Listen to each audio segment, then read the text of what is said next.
მოგესალმებით ძვირფასო მეგობრებო. დღეს 19 დეკემბერია 2011 წელი. კიდევ ერთხელ მინდა ვესაუბრო ქართულ საზოგადოებას, ემიგრაციას, იმ თემებზე, რაც არის ძალიან მნიშვნელოვანი ჩვენთვის. და თემებზე, რომლებიც მე მინდა ვისაუბრო, სამწუხაროდ პასუხისმგებლობა არავის არ უნდა აიღოს იმ განვლილი წლებზე და იმ განვლილი შეცდომებზე, რაც იყო დაშვებული და რაც მიზანმიმართულად ასევე პირველ რიგში უნდა აღვნიშნოთ, რომ სახელმწიფო უწყობდა ხელს ყველანაირად დაეშალა ქართული საზოგადოება, ქართული ემიგრაცია, ყველანაირი მუშაობა მიდიოდა იმისკენ, რომ დაშლილიყვნენ და არ ყოფილიყო ერთი ცენტრი, ერთი ორგანიზაცია და ყველას ევაჭრა სხვადასხვა ფორმებით, სხვადასხვა პირადი მიზნებით, მარტო პირადი მიზნებით და ევაჭრათ ქართველობით, ეკლესიით, რელიგიით და ასე შემდეგ და ასე შემდეგ. ეს იყო პირდაპირ გაჩაღებული ვაჭრობა. სახელსამოფარებული, არაფერს საფუძველ ყველაფერს საფუძველ მოკლებული და არაფერი დასაყრდენი და მიდიოდა პირდაპირ და მიდის ახლაც პირდაპირ ვაჭრობა. და პირველ რიგში პასუხისმგებლობა ეკისრებათ იმ, ასე ვთქვათ, ეგრეთ წოდებულ სათვისტომოს პრეზიდენტებს, დიასპორის პრეზიდენტებს, მათზე უფრო დიდი პასუხისმგებლობა აუცილებლად ეკისრებათ მთავრობის წევრებს და ელჩებს და კონსულებს, რომელებიც საერთოდ არაფერს არ აკეთებდნენ ორგანიზაციის შექმნისათვის და მოქმედებდნენ პრინციპით, რომ ყველა აკეთებს ქართულ საქმეს, 20 ჯგუფია თუ 30 ჯგუფი და გააგრძელოთ ასე მუშაობა.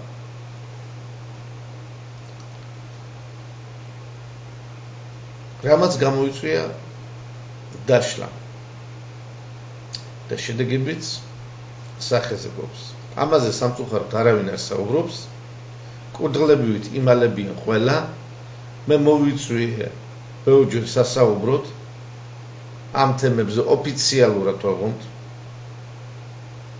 ჭორის დონეზე და ორღობეს შეხვდებიან დედაკაცები და რომ დაიწყებენ ჭრობას მაგ დონეზე კი არა, ოფიციალურ დონეზე.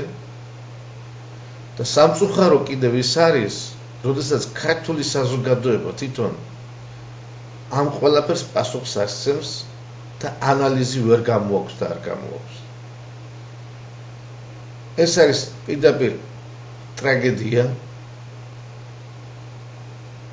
ჩვენთვის ყველასთვის, ჩვენი შვილებისთვის. რა თქმა უნდა, ზოგი ამით ითმობს ხელს და უნდა ამ პროულ წყალში თევზი დაიჭიროს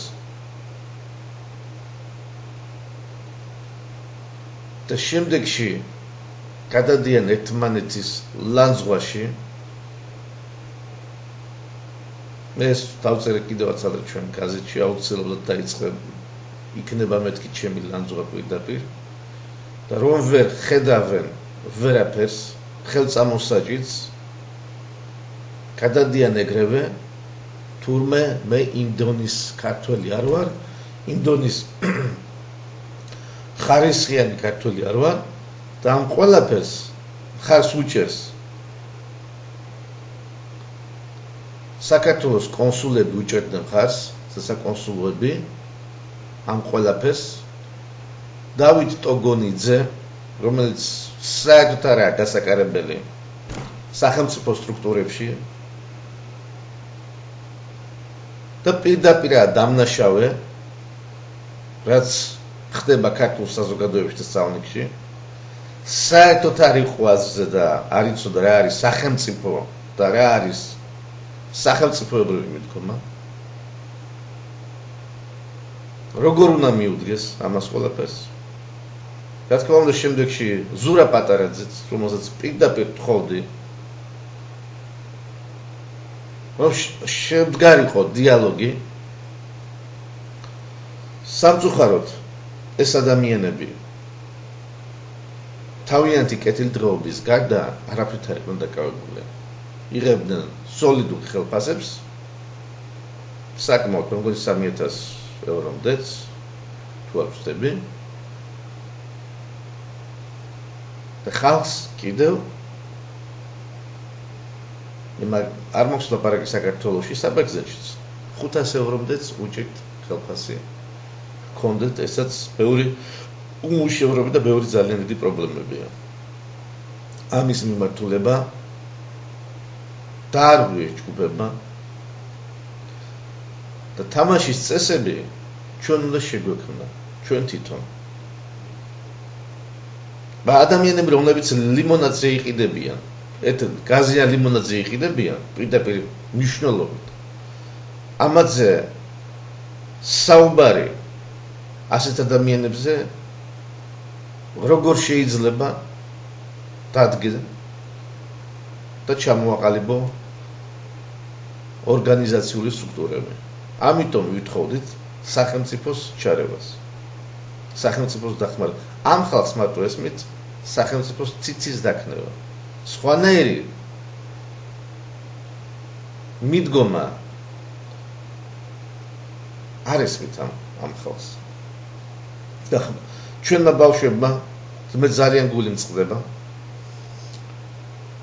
დაკარგეს ძალიან ბევრი რამე. ის რიში შესაძლებლობაც ჩვენ შეგვეძლო მიგვეცა, რომ თავი გამოეჩინათ საბერძნეთში და შემდეგში რა თქმა უნდა გასულიყვნენ სხვაგანაც. ამის შესაძლებლობები იყო ადრე უფრო ძალიან დიდი და ეხლაც არის ასე თუ ისე რაღაც შესაძლებლობები, მაგრამ თავი გამოეჩინათ სპორტში, კულტურაში და ხელოვნებაში და ამის საშუალება პირადად მე შემეძლო მიმეცა ამის საშუალება. გამოჩნდა ორგანიზაციები და დაიწყეს ელგუჯა მინაძე, არა ქართველი.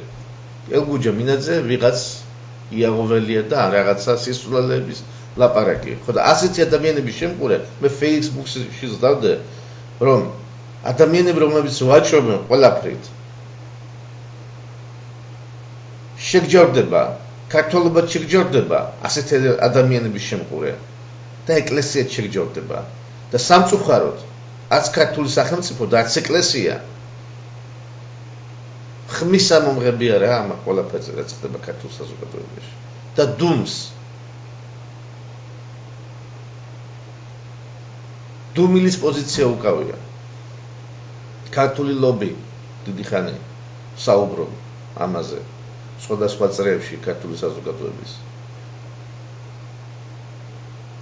შეიქმნას ქართული ლობი, გავიდეს სხვა ევროპის სახელმწიფოებში, დასაყრდენი რაც შეიძლებოდა საბერძნეთში ყოფილიყო, იმიტომ რომ დიდი ემიგრაცია იყო საბერძნეთში, ეს არ იქნა გამოყენებული. უნიათობის, უსუსურობის და კიდე სხვადასხვა მიზეზების გამო, რომლებიც ადამიანები იჩენენ.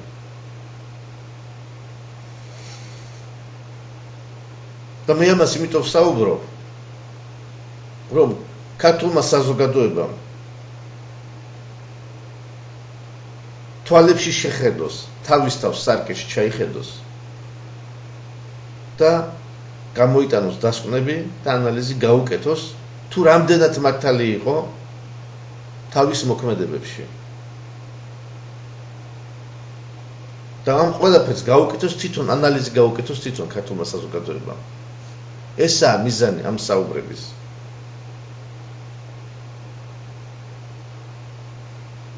და იმოქმედოს აუცილებლად.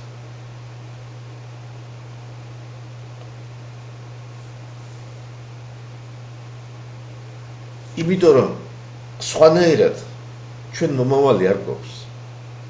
მე ადრეც უთხარი ეს 10 წლის წინ, 12 წლის წინ იყო შეხვედრები სადაც ქართული ასე ვთქვათ საზოგადოება იკრიბებოდა და მაღალჩინოსნებიც და მე უთხარი პირდაპირ მე ყველანაირი საშუალება მაქვს საბერძნეთში აქ. იმიტომ რომ მაქვს დედაჩემის გვარის ეს გამოიწვია ჩემი სპორტსმენობა, როდესაც მე გამოვდიოდი საბერძნეთის ნაკრებშიც. ოლიმპიურ ნაკრებში ვიყავი საბერძნეთის და მომთხოვეს რომ გადავსულიყავ დედაჩემის გვარზე. და უთხარი მე ყველანაირი პირობები მაქვს იმისთვის რომ მე დავჭი აქ და თავი ვარ საბერძნეთის მოქალაქე და თავი ვიგრძნო ასე ვთქვათ როგორც ჩემს სამშობლოში ჩემი შვილები წავღაზარდო ბერძენ ბავშვებად მაგრამ მე უყურებდი იმას რომ ქართველი ბავშვებიც სხვა ქართველი ბავშვებიც იზრდებოდნენ უკვე აქაურ სიტუაციაში და აქაურ ატმოსფეროში რაღაცაერთ მინდოდა შვილმა და მე ყოველთვის მქონდა რომ რაღაცა მქონდა სულში რომ რაღაცა გამეკეთებინა ჩემი სამშობლოსთვის და ახლაც მაქვს მამას ჭირდება ერთობა დაჯდომა და დიალოგი მე მინდა მივცე ქართულ ბავშვებს ქართულ ახალგაზრდებს ძალიან ბევრი რა რომ მოიკრიფონ ძალა მაგრამ სამწუხაროდ მათ გვერდში იმდენი გველი დასრიალებს მათ გარშემო რომ უსისინებენ და უწამლავენ ყველაფერს ეს ძალიან სამწუხარო ფაქტებია კარგი ძალიან დიდი მადლობა